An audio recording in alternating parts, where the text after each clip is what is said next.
ವೀಕ್ಷಕರೇ, ನಮ್ಮ ಚಳ್ಳಕೆರೆ ಟಿವಿಗೆ ಸ್ವಾಗತ. ಇಂದಿನ ಪ್ರಮುಖ ಸುದ್ದಿ. ಜನವಸತಿ ಪ್ರದೇಶದಲ್ಲಿ ಮೈನಿಂಗ್ ಡಂಪಿಂಗ್ ಯಾರ್ಡ್ ಮಾಡುವುದರಿಂದ ಸಾರ್ವಜನಿಕರ ಮೇಲೆ ಶಾಲಾ ಕಾಲೇಜು ಮಕ್ಕಳ ಮೇಲೆ ದುಷ್ಪರಿಣಾಮ ಬೀರುತ್ತದೆ. ಆದ್ದರಿಂದ ಕೂಡಲೇ ನಿರ್ಜನ ಪ್ರದೇಶಕ್ಕೆ ಮೈನಿಂಗ್ ಡಂಪಿಂಗ್ ಯಾರ್ಡ್ ಸ್ಥಳಾಂತರ ಮಾಡಬೇಕು ಎಂದು ಮೊಳಕಾಲ್ಮೂರು ವಿಧಾನಸಭಾ ಕ್ಷೇತ್ರದ ಅಪರಾಜಿತ ಅಭ್ಯರ್ಥಿ ವೀರಭದ್ರಪ್ಪ ಆಕ್ರೋಶ ವ್ಯಕ್ತಪಡಿಸಿದ್ದಾರೆ. ಅವರು ನಗರದ ರೈಲ್ವೆ ಸ್ಟೇಷನ್ ನಿಲ್ದಾಣ ಬಳಿ ಇರುವ ಮೈನಿಂಗ್ ಡಂಪಿಂಗ್ ಯಾರ್ಡ್ ಸ್ಥಳದಲ್ಲಿ ಮೈನಿಂಗ್ ಡಂಪಿಂಗ್ ಮಾಡಕೂಡದು, ಈ ಕೂಡಲೇ ನಿಲ್ಲಿಸಿ ಸ್ಥಳಾಂತರ ಮಾಡಬೇಕು. ತಾಲೂಕು ಆಡಳಿತ, ಜಿಲ್ಲಾಡಳಿತ ಕೂಡಲೇ ಸಾರ್ವಜನಿಕರ ಪ್ರಾಣ ರಕ್ಷಣೆಗೆ ಮುಂದಾಗಬೇಕು. ಕೂಗಳತೆಯ ದೂರದಲ್ಲಿ ಇರುವಂತಹ ಮದಕರಿ ನಗರ, ಇಂಚಿನಟ್ಟಿ ಹಾಗೂ ಪಕ್ಕದಲ್ಲಿರುವ ಖಾಸಗಿ ಕಾಲೇಜು, ಕಲ್ಯಾಣ ಮಂಟಪ ಹಾಗೂ ಜನವಸತಿ ಪ್ರದೇಶದ ಈ ಸ್ಥಳದಲ್ಲಿ ಮೈನಿಂಗ್ ಡಂಪಿಂಗ್ ಮಾಡುವುದರಿಂದ ಧೂಳಿನ ಕಣಗಳು ಮಾನವನ ಹೃದಯ ಸಂಬಂಧಿ ಕಾಯಿಲೆಗಳಿಗೆ ತುತ್ತಾಗಿ ಅಸ್ತಮಾ, ಕೆಮ್ಮು, ಕಫದಂತಹ ಹಾನಿಕಾರಕ ರೋಗಗಳು ಉಂಟಾಗಿ ಆಸ್ಪತ್ರೆ ಸೇರುವಂತಹ ದುಸ್ಥಿತಿ ಬಂದೊದಗಿದೆ. ಆದ್ದರಿಂದ ಈ ಕೂಡಲೇ ಮೈನಿಂಗ್ ಡಂಪಿಂಗ್ ಯಾರ್ಡ್ ಅನ್ನು ಸ್ಥಳಾಂತರಗೊಳಿಸಬೇಕು. ಕೇವಲ ನೆಪ ಮಾತ್ರಕ್ಕೆ ರೈಲ್ವೆ ಸ್ಟೇಷನ್ ನಿಲ್ದಾಣ ಮುಂಭಾಗದಲ್ಲಿ ಇದ್ದ ಡಂಪಿಂಗ್ ಯಾರ್ಡ್ ಅನ್ನು ಕೆಲ ಪ್ರತಿಭಟನೆಗಳು ಮಾಡಿದ ನಂತರ ರೈಲ್ವೆ ಸ್ಟೇಷನ್ ನಿಲ್ದಾಣ ಹಿಂಭಾಗಕ್ಕೆ ಶಿಫ್ಟ್ ಮಾಡಿರುವುದರಿಂದ ಸಾರ್ವಜನಿಕರಿಗೆ ಇನ್ನೂ ಅತಿ ಹೆಚ್ಚಿನ ತೊಂದರೆಯಾಗುತ್ತದೆ. ಮೈನಿಂಗ್ ಡಂಪಿಂಗ್ ಮಾಡುವುದರಿಂದ ಮೈನಿಂಗ್ ಕೆಂಪು ಮಿಶ್ರಿತ ಧೂಳಿನ ಕಣಗಳು ನಗರಕ್ಕೆ ಹಬ್ಬಿ ಮಾರಕ ಕಾಯಿಲೆ ಸಾರ್ವಜನಿಕರು ಬಲಿಯಾಗಬೇಕಿದೆ. ಇನ್ನು ಪಕ್ಕದಲ್ಲಿ ಹಾದು ಹೋದ ರಾಜಕಾಲುವೆ ಒತ್ತುವರಿ ಮಾಡಿ ಮೈನಿಂಗ್ ಲಾರಿಗಳ ಓಡಾಟ ಮಾಡಿರುವುದು ಕಂಡುಬಂದಿದೆ. ಹೀಗೆ ನಿಮ್ಮ ಮೈನಿಂಗ್ ಲೋಡಿಂಗ್ ಅನ್ಲೋಡಿಂಗ್ ಮಾಡಿಕೊಳ್ಳುವ ನಿರ್ಜನ ಪ್ರದೇಶದ ಜನರಹಿತ ಪ್ರದೇಶದಲ್ಲಿ ಮಾಡಿಕೊಳ್ಳಿ. ಒಂದು ಕಂಪನಿಯ ಉಳಿವಿಗೆ ಲಕ್ಷಾಂತರ ಜನರ ಪ್ರಾಣ ಕಳೆದುಕೊಳ್ಳಬೇಕಾಗುತ್ತದೆ. ಜಿಲ್ಲಾಧಿಕಾರಿಗಳು ಮಧ್ಯಸ್ಥಿಕೆ ವಹಿಸಿ ಮೈನಿಂಗ್ ಡಂಪಿಂಗ್ ಮಾಡುವುದನ್ನು ತಪ್ಪಿಸಬೇಕು. ಇಲ್ಲವಾದರೆ ಮುಂದಿನ ದಿನಗಳಲ್ಲಿ ಉಗ್ರವಾದ ಹೋರಾಟ ಮಾಡಬೇಕಾಗುತ್ತದೆ ಎಂದು ಎಚ್ಚರಿಕೆ ನೀಡಿದ್ದಾರೆ. ನಮಸ್ಕಾರ, ನನ್ನ ಹೆಸರು ವೀರಭದ್ರಪ್ಪ ಅಂತೇಳಿ ಮೊಳಕಾಲ್ಮೂರು JDS ಪರಾಜಿತ ಅಭ್ಯರ್ಥಿ ಮಾತಾಡ್ತಾ ಇದ್ದೀನಿ. ಇಲ್ಲಿ ನಮ್ಮ ಮನೆ ಇಲ್ಲೇ ಇಂಜನಟ್ಟಾಗಿ ಇರೋದು. ಇಲ್ಲಿದ್ದ ಒಂದು 100 ಮೀಟ್ರ್ ಆಗ್ತದೆ, 100-200 ಮೀಟ್ರ್ ಆಗ್ತದೆ ಇಲ್ಲಿದ್ದ. ಇಲ್ಲೇನಂದರೆ ಕಾಲೇಜುಗಳು, ಸ್ಕೂಲುಗಳು ಎಲ್ಲ ಮನೆಗಳಿರೋದಕ್ಕಿಂತ ಮುದುಕರು, ವಯಸ್ಸೋದರು ಇರೋದಕ್ಕಿಂತ ಮಕ್ಕಳು ನಾಳೆ ಹೊತ್ತಾರೆ ಕಪ ಆಗ್ಯೋದಕ್ಕೆ ಇದು ಯಾರು ಹೊಣೆ ಎಂಬುದು ನಮಗೊಂದು ಅರ್ಥ ಆಗ್ತಿಲ್ಲ. ಇದ್ರ ಮಾಹಿತಿನೇ ಇಲ್ಲ ಯಾರಿಗೆ, ಜನಕ್ಕೆ. ಅಮಾಯಕರ ಜನ ಇದ್ದಾರೆ. ಸ್ಲಮ್ ಏರಿಯಾ ಐತಿಲ್ಲ ಪಕ್ಕದಲ್ಲೇ, 1 ಕಿಲೋಮೀಟ್ರ್ ಮಾಡಿದ್ದಾರೆ ಇಲ್ಲೆಲ್ಲ ಗಾಡಿಗಳು ಹೋಗೋದು ಬರೋದು ಮೇನ್ಸು.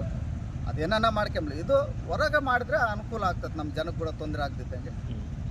ನಾವು ಭಾಳ ಜನ ಹುಡುಗರು ಇದ್ದಾರೆ, ಮಕ್ಕಳು ಇರ್ತಾರೆ, ಯಜಮಾನರು ಇರ್ತಾರೆ 60 ವರ್ಷದ ಮೇಲೆ ಕಪ ಅದೆಲ್ಲ. ಇದು ಯಾರು ಇಷ್ಟು ಜನ ಚಳಕೆರಾಗಿದ್ದು ರಾಜಕೀಯಗಳು ಇವೆಲ್ಲ ಬಿಟ್ಕೊಟ್ಟಿದ್ದಾರೆ ಅಂದಮೇಲೆ ಇದು ಯಾರನ್ನ ಕೇಳ್ಬೇಕು, ಯಾರಿಲ್ಲ. ಇಂಜನೆಟ್ಟಾಗಿ ಯಾರು ಓಟ್ ಹಾಕೋರಿಲ್ಲನೋ ಏನಂತ ಇದೊಂದು ಅರ್ಥ ಆಗ್ತಿಲ್ಲ ನಮಗೆ.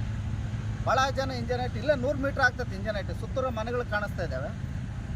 ಇದೇನು ನಮಗೆ ಮಾಹಿತಿ ಬೇಕು. ಇಲ್ಲ ಇದು ತೆಗೆದು ಫಸ್ಟ್ ಆಫ್ ಆಲ್ ನೀವು ಹೊರಗಡೆ ಹಾಕ್ಬೇಕು. ಇಲ್ಲಿ ಇರೋಂಗಿಲ್ಲ ಪಾಯಿಂಟ್, ಊರಿಂದ ಹೊರಗಡೆ ಇರ್ಬೇಕು ನಮಗೆ. ನೀವು ಮಾಡ್ಕೊಳ್ರಿ, ನಾವು ಮಾಡ್ಕೊಂಬಕ್ಕೆ ಅಭ್ಯರ್ಥಿ ಇಲ್ಲ. ಇಲ್ಲಲ್ಲಿ ಊರು ಬಿಟ್ಟು ಹೊರಗಡೆ ಎಲ್ಲ ಹಾಕಿಡ್ರೆ ನಮ್ಗೆ ಅನುಕೂಲ ಆಗ್ತದೆ ಚಳ್ಳಕೆರೆ ಜನ. ಅದು ಸ್ಪೆಷಲ್ ಇಂಜನೆಟ್ಟಿಗೆ, ಮದಕರಿ ನಗರಿಗೆ ನಮ್ಗೆ ತೊಂದರೆ ಆಗ್ತೈತಿ. ಇಲ್ಲಿ ಭಾಳ ಜನಕ್ಕೆ ನಾಳೆ ಕಾಯಿಲೆ ಬಿದ್ದು ಈಗ ಸೊಂಡೂರು ಕೊಟ್ಟು ಅವ್ಯಾವ ಇದಾವಲ್ಲ, ಹಂಗೆ ಕಾಯಿಲೆ ಬೀಳ್ಬಾರ್ದು ನಮ್ಮ ಜನ ಅಂತ ಈಗ ಎತ್ತೆಚ್ಕೊಬೇಕು. ಇಲ್ಲಿ ಲೋಕಲ್ ತಹಸೀಲ್ದಾರ್ ಸಾಹೇಬರಿಗೆ ಮನೆ ಮಾಡ್ಕೊಂತ ಇದ್ದು ನಾನು. ಇದಾದಷ್ಟು ಬೇಗ ಹೊರಗಡೆ ಹೋದರೆ ಸಮಾಧಾನ. ಇಲ್ಲಾಂದರೆ ಮುಂದೆ ಭಾರಿ ಅನುಕೂಲ.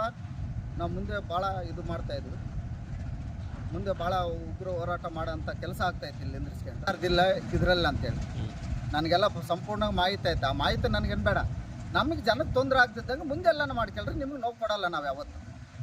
ನಮ್ಗೆ ಯಾರ್ದು ಬೇಕಿಲ್ಲ, ಜನಕ್ಕೆ ತೊಂದರೆ ಆಗಬಾರ್ದು, ನಮ್ಮ ಇಂಜನಟ್ಟಿ ಜನಕ್ಕೆ, ಚಳ್ಳಕೆರೆ ಜನಕ್ಕೆ. ಇವತ್ತು ಇದೇ ಇದರಲ್ಲಿ ಎಲ್ಲಂದ್ರಲ್ಲೇ ಮಾಡಿ ಜನಗಳ ಹತ್ರ ಬೆಳೆ ಇಲ್ಲ, ಇದಿಲ್ಲ, ಮಳೆ ಇಲ್ಲ, ಬೆಳೆ ಇಲ್ಲ. ಇವತ್ತು ಕಾಯಿಲೆ ಹಾಸ್ಪಿಟ್ಲಿಗೆ ಬೀಳ್ತಾ ಇದ್ದಾರೆ. ಗೌರ್ಮೆಂಟ್ ಆಸ್ಪತ್ರೆಯಲ್ಲಿ ಮೆಡಿಸಿನ್ ಸಿಗ್ತಿಲ್ಲ ಕ್ಲೀನಾಗಿ ಜನಕ್ಕೆ. ಅದಕ್ಕೋಸ್ಕರ ದಯವಿಟ್ಟು ನಿಮ್ಮಲ್ಲಿ ಕಳೆ ಮನವಿ ಮಾಡ್ಕೊತ ಇದ್ದೀನಿ. ದಯವಿಟ್ಟು ತೊಂದರೆ ಮಾಡಬೇಡ್ರಿ ಜನಕ್ಕೆ. ನೀವು ಹೊರಗಡೆ ಹೋಗ್ರಿ. ಇಲ್ಲ ಆಗಲಿಲ್ಲ, ಇದು ಹಿಂಗೆ ಕಂಟಿನ್ಯೂ ಮಾಡಿದ್ರೆ ಬೇರೆ ಥರ ಏನು ಮಾಡ್ಬೇಕು ಅದು ಮಾಡೋಕ್ಕೆ ರೆಡಿ ಆಯಿತು ನಾವು.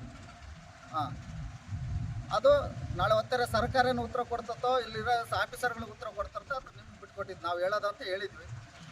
ಇದೇನು ಮಾಡ್ಕೊಂಡ್ರೆ ನೀವು ಹೊರಗೆ ಮಾಡ್ಕೊಳ್ರಿ. ನಾವು ನಿಮ್ಗೆ ಯಾವುದೋ ಅಭ್ಯರ್ಥಿ ನಾಳೆ ಹೊತ್ತಾರೆ ವಿಧಾನಸೌಧದಾಗ ಮಾತಾಡೋಂಥ ಪರಿಸ್ಥಿತಿ ಬರಬಾರ್ದು. ಕೆಟ್ಟಿದ್ದಕ್ಕೆ ಒಳ್ಳೇದಕ್ಕೆ ನಮ್ಮ ಚಳ್ಳಕೆರೆ ಅಭಿವೃದ್ಧಿ ಬಗ್ಗೆ ಮಾತಾಡಿದ್ರೆ ಇದು ಕೆಟ್ಟಿದ್ದು ಜನಕ್ಕೆ ಭಾಳ ನೋವು ಆಗ್ತೈತಿ. ಕೆಲವು ಜನ ಅಮಾಯಕರೇ ಇದ್ದಾರೆ, ಕೆಲವು ಜನ ಯಾರೋ ಲೀಡ್ರು ಬುದ್ಧಿವಂತರು ಅವ್ರವ್ರ ತಟ್ಟಿಗೆ ಅವ್ರು ಏನೋ ಮಾಡ್ಕೊಂಡು ಬುದ್ಧಿವಂತರಾಗೋದಲ್ಲ. ನಮಗೆ ಅಮಾಯಕರ ಜನ ಇದ್ರಲ್ಲಿ ಸಮ್ಮೇರೆ ಪಕ್ಕದಲ್ಲಿ ಇಲ್ಲಿ ಸ್ಕೂಲ್ ಐತೆ, ಇಲ್ಲೇ 100 ಕಿಲೋಮೀಟ್ರ್ ಐತಿ. ಇಲ್ಲಿ ವಾಲ್ಮೀಕಿ